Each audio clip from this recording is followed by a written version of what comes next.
kanina, pinabilib niya tayo sa kanyang powerful voice. Ngayon naman, mapapabilib tayo sa kwento ng ating guest singer na si Jemai Santiago. Kaya naman, makipagchikahan na tayo sa kanya. And good morning, syempre, and welcome to Rise and Shine Pilipinas, Jemai. Thank you so much po. Hello din po sa mga ka-RSP. Ayun. Huy, mga ka-RSP.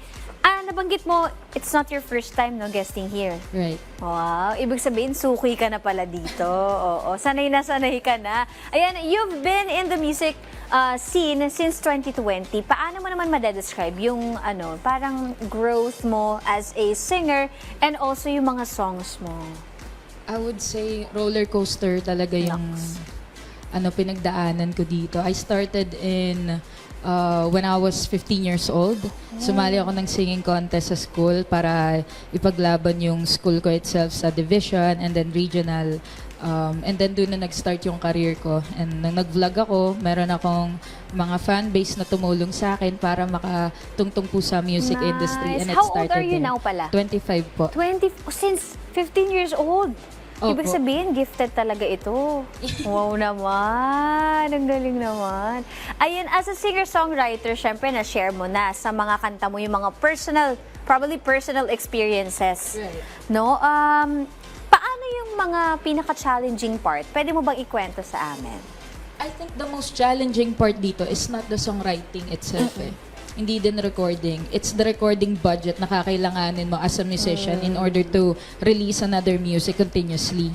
So, para sa akin kasi, syempre, student ako at that time and wala akong walang enough budget yung mom and dad ko para maitaguyod ko yung music. So, I had to do it all on my own. Wow! Yes.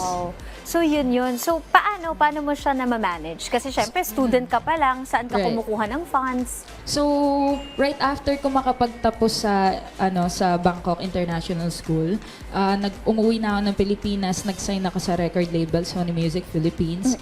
And then nag-release, nakumonek ako sa kanila, connected with different artists in order to sign my first contract with them. And now magre-release ako ng latest album with 1RPM. Yun. And syempre, sa lahat ng kanta mo ano yung pinaka-tumatak sa'yo?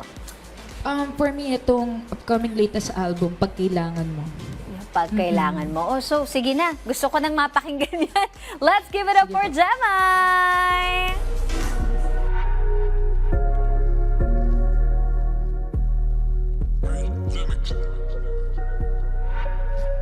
You know it's coming. Nagsasama naman tayo neto na. Binigay ko lahat kahit na ba.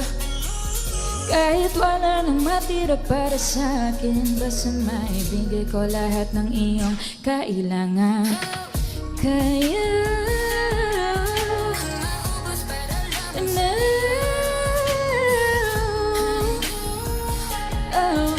akong masaktan, maipit para lang sa'yo. Kahit na malunod, kahit mamadurog, basta pag kailangan mo, andito lang ako.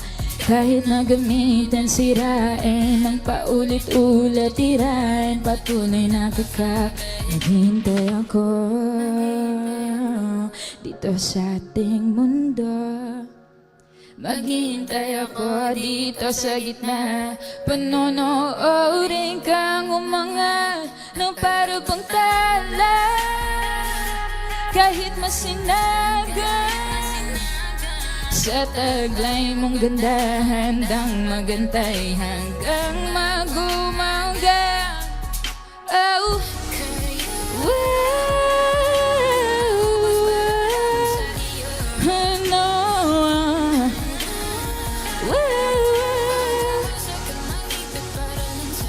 kahit na malunod,